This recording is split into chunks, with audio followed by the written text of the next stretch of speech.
I want to vent by telling this story. I can't mention any names because I don't want anyone accusing me of anything. I don't consider myself guilty, but I think the world needs to know about the evil we faced, or that stalked us. What I lost that day, I was never able to get back no matter how much I prayed to God.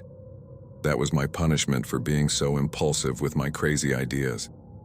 In the end, I paid too high a price, and the worst part is, I didn't do it alone. At that time, I was 21, the same age as my best friend. We were both on a break from college. I should mention that we were always fascinated by the paranormal, and by then, we had already tried a few well-known games, but none of them lived up to our expectations. That's when I came up with the idea that if we really wanted to try the Ouija board, we had to do it in a place with a lot of supernatural energy. I considered a cemetery, then a church, but in the end, I decided on a funeral home where there was a corpse. My best friend agreed, so we picked the place. Fortunately, I knew the girl who managed the funeral home, and I managed to invite her to the movies. My intention was to steal the keys to the funeral home, and I succeeded when she wasn't paying attention. When I met up with my best friend again, we were completely overwhelmed with excitement. I was seriously eager to do this and see if we could contact some spirit from the beyond. The adrenaline rushed through my whole body. I couldn't wait. Thanks to the girl who managed the place, I knew which night there wouldn't be anyone at the funeral home, so we snuck in that night. We found the body that had just been prepared, and we sat on the floor beside it. That's where we took out the Ouija board. My hands were shaking with excitement. I loved that adrenaline rush. Then, we began the game.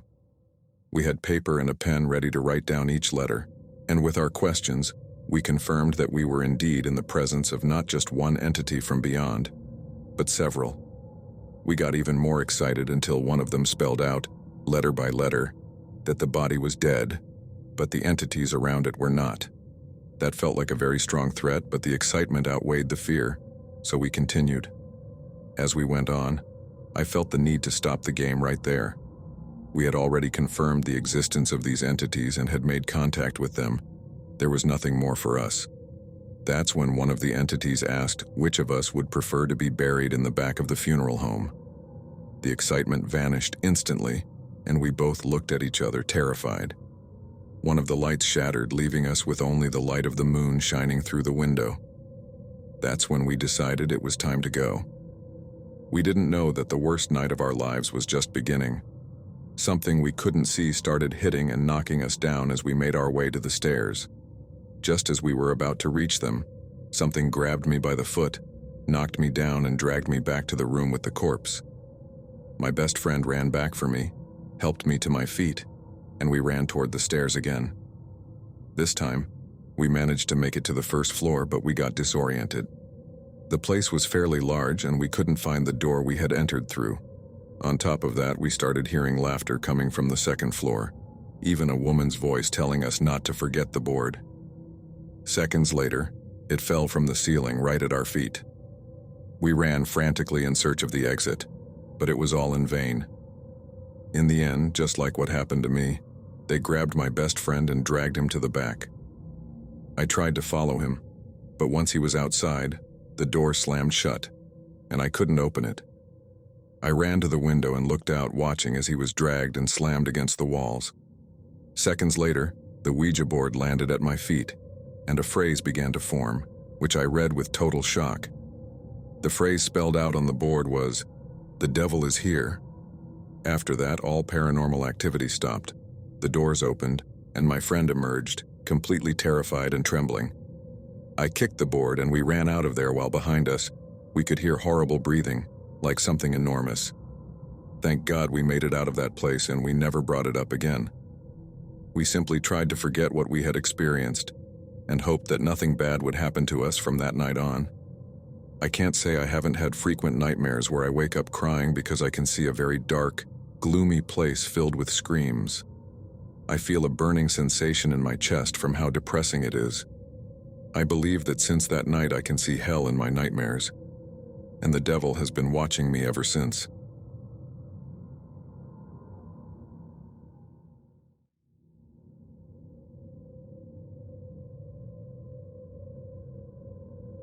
Hello, community. My name is Gabriel. As we've heard before in some of your videos, by now people should know that sometimes there are individuals who are born with a very special gift, as if God Himself had touched us personally. Some people can see the future and develop that ability, calling it clairvoyance. Others can heal without any knowledge of medicine, a skill well known among shamans, like the one that made Pachita famous here in Mexico. However, my ability is a little more peculiar than those. I am able to have a normal, casual conversation with corpses before their souls depart for heaven. And now, I want to tell you the story of why I gave it up. At that time, I worked at a funeral home and things were going very well for me. Sometimes I would prepare the bodies, and other times, I'd act as an organizer. My salary was more than modest because the director would increase it every time I proved that having me there brought him a lot of profits. Many people already knew I could communicate with the dead, and they would make requests of me, like asking the deceased questions about things they had left unresolved before they died. I never let anyone down. I want to explain a little about my gift because I know it's very curious. Once I'm in the presence of a corpse, all I need to do is ask it a question, and it opens its eyes to respond. Very rarely do they stand up or sit, but here's where it gets interesting. Only I can see and hear when this happens. That is, while my eyes show me and allow me to hear a body sitting on a gurney, to everyone else, the corpse remains lying down, silent. Of course, it's obvious that people can hear me, but they'd barely understand the conversation. My coworkers knew about my gift. At first, they didn't believe me, but over time, I found a way to make them believe. Besides, the joy of the people who made requests of me was clear proof that I could make contact with souls before they departed for heaven. And here's where I must confess that not all of them went there. I didn't make a habit of talking to all corpses, just a few. However, those that didn't go to heaven were the ones who spoke to me without my asking. I always noticed them looking downcast, sad, and sometimes furious. Despite having this gift, I have many questions about how things work. Or at least I don't know the limits. There were corpses that moved tables, chairs, and everything, and that my coworkers could see and feel. There was one occasion when the director got hit on the head with one of the surgical tools. That's why they started giving me half an hour alone with the arriving corpses. If I noticed they weren't hostile or didn't speak to me, my coworker would come in to help prepare them. Needless to say, there were some corpses that terrified me, but nothing compared to the one that changed everything. It was noon when we were informed of the arrival of a new corpse, one we had 2 days to prepare and get ready for the wake. It was more time than usual, but we didn't question it. We assumed it had to do with scheduling or something like that. I wanted to take a look at the body right away because I felt something inside, like it was urgently calling me for some reason. It was a teenager who had taken his own life due to depression.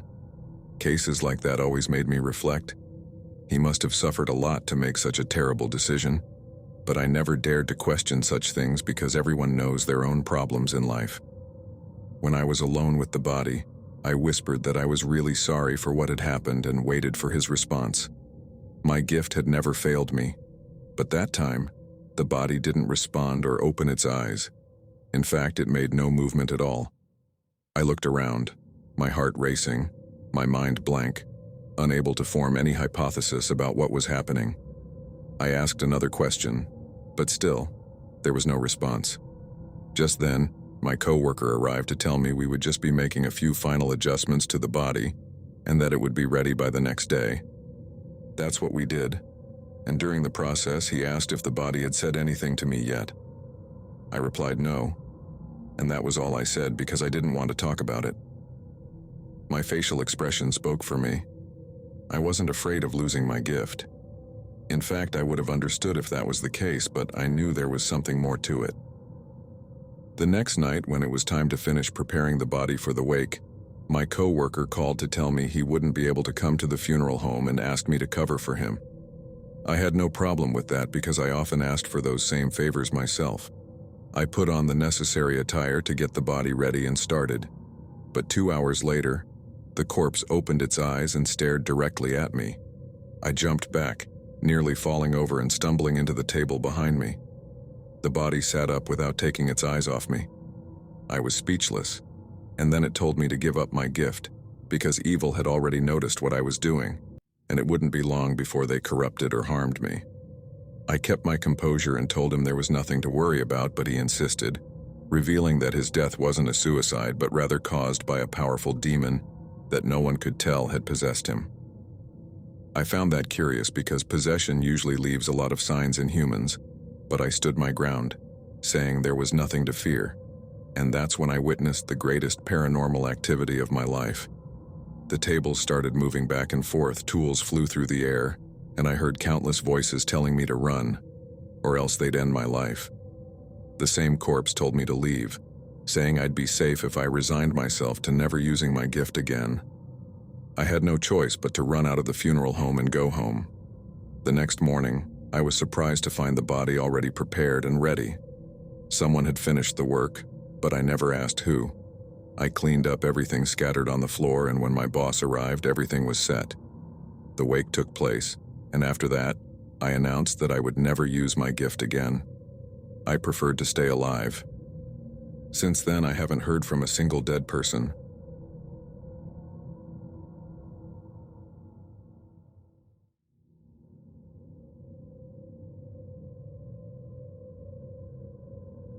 I'm about to tell you a story that left me with more questions than I've ever had in my life.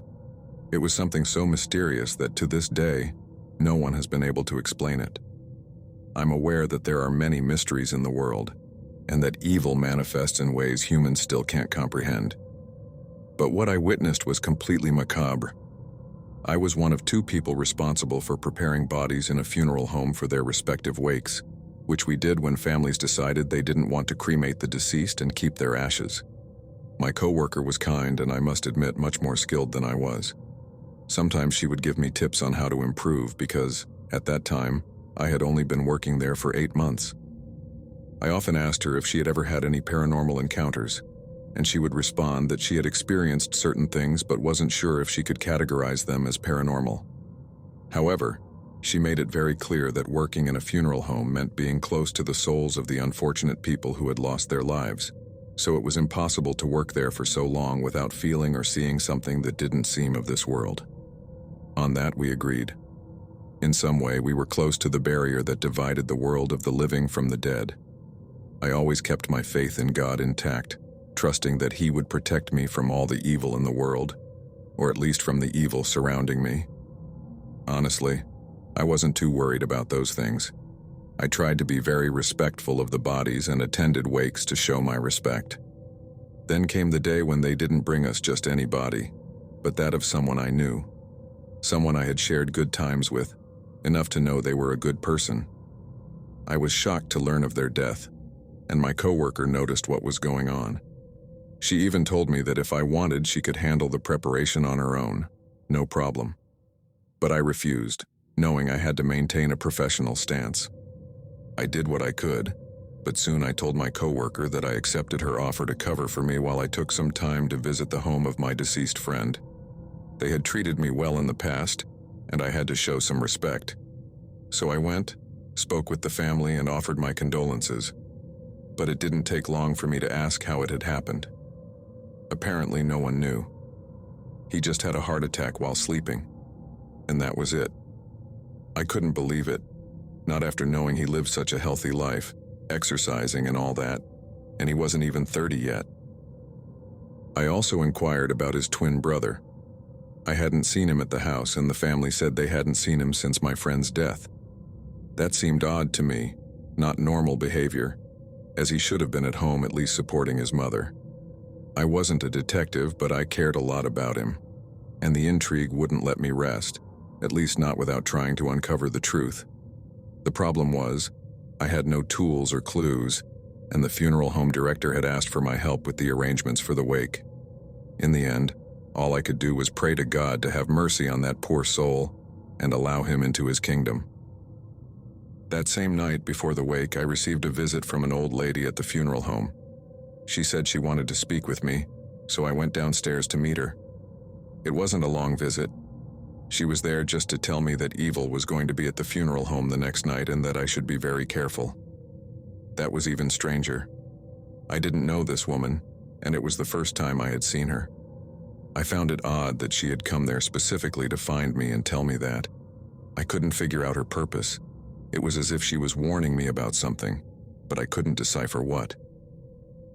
Then came the night of the wake, which I obviously attended. I greeted my friend's family, and we set up a beautiful decoration, even better than what their budget could afford, all thanks to the director, since my coworker had told him about the situation, and he kindly helped us with that gesture. It was there that I finally saw my friend's twin brother. He was sitting apart, barely exchanging any words with his family, but very few.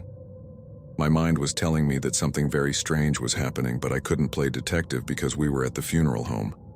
I could have jeopardized my job, and that was something I couldn't risk.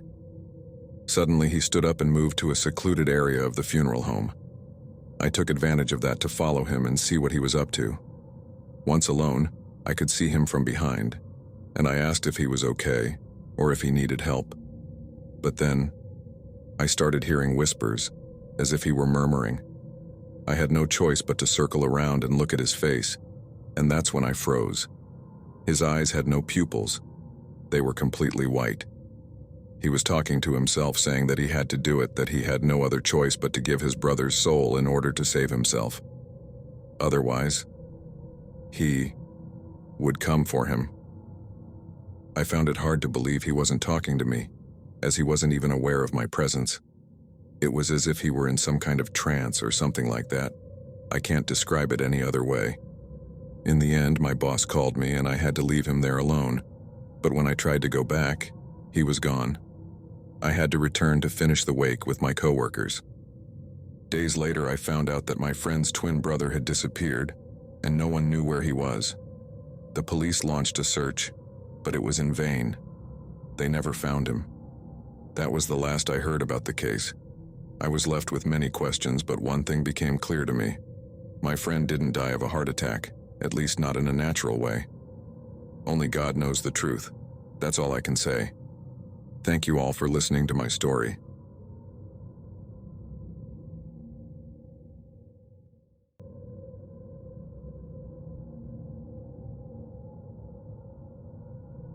Since I was a child, I was taught that one must do whatever it takes to get ahead and progress in life. I've always been ambitious. Those close to me can attest to that. However, I'm not proud of the time I worked with a funeral director. Things weren't going so well, and I had to resort to something unethical and immoral to bring good money home. I won't reveal my name for obvious reasons, but I do want to share my story. As I mentioned earlier, I worked at a funeral home.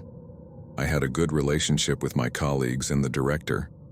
My position was important, and a lot of responsibility fell on my shoulders. We were the only funeral home in the surrounding area, and like anything, sometimes we had ups and downs. One day, I grew tired of things being like that. I wanted us to keep a streak of prosperity going, no matter if that meant more people had to die. The slow periods destroyed my plans to build a new room so that we could host 2 wakes in one night. I had already worked out the blueprints and everything. All that was missing was the director's approval along with the budget release. But it was obvious that it wasn't profitable, not with the revenue we were generating at the time. I realized I had to do something, or I would have to move on and find another job, hoping my salary there would be modest or at least comparable to what I was making. I had already received offers from other funeral homes, but I had a soft spot for this one and the director because they were the first to give me a chance. That's how I came up with the idea to venture into the most dangerous part of the neighborhood where the funeral home was located, and to make it worse, I went at night. I wanted to get involved with people from organized crime, and I succeeded. I managed to catch their attention until they were right in front of me, and despite all my fear, with great confidence, I told them I had a proposal they would undoubtedly like. They looked at me curiously and decided to hear what I had to say. I told them that I worked for a funeral home and that I needed sales to go up, which meant the number of deaths had to increase as well. I offered them a modest commission for every death they caused, provided the victim's family used my funeral home for the services. It was up to them to ensure that part. They accepted without hesitation. For them, it was a job offer. For me, an investment that I hoped would pay off. And it did. In just 1 week, 4 families requested services, and the hitmen made sure to provide me with proof that the deceased had indeed fallen by their hand. I gave them their commission, and that was the beginning of the best days for the funeral home. We had the freedom to raise our prices, and still, people kept choosing us. I never told anyone about my arrangement because I couldn't risk being exposed. I went on like this for months, and the director gave me all the credit, since it was often me who approached families that had recently lost a loved one and immediately turned them into clients. I was making a lot of money even after giving those people their commission. Then the day came that ended it all. By then we had already built a new room to hold 2 wakes at the same time, just as I had proposed. And in the end, they fulfilled my wish. That day, a messenger from my associates came to tell me that some of their people had killed a young man, but this time, they didn't want any deal for him. They never gave me a reason for this decision, and I found it strange. Before leaving, the messenger told me the family of the deceased would soon contact me, and he advised me to refuse their request. However, that wasn't something we could do. We had a reputation to uphold if we wanted to stay ahead of the competition. That same day, we received the call from the family of the young man they had disposed of. I never knew if it was accidental or what, but I wasn't going to ignore anyone, so I guided them through the process just like we had done before. The only thing on my mind was that I would get to keep 100% of the profits from this service. When the body was ready for the wake, we informed the family and scheduled it for the next day. I stayed at the funeral home organizing things when suddenly I felt a chilling discomfort. I felt like someone was watching me the whole time, something I had never experienced at my job, where dealing with the dead was routine. But no matter how much I checked the rooms and halls, I found no one. After that, I began to catch glimpses of shadows passing by my side. I started wondering if this had something to do with the body of the young man that my associates wanted nothing to do with. I went to see him myself. He was a young man, about 23 years old, nothing unusual.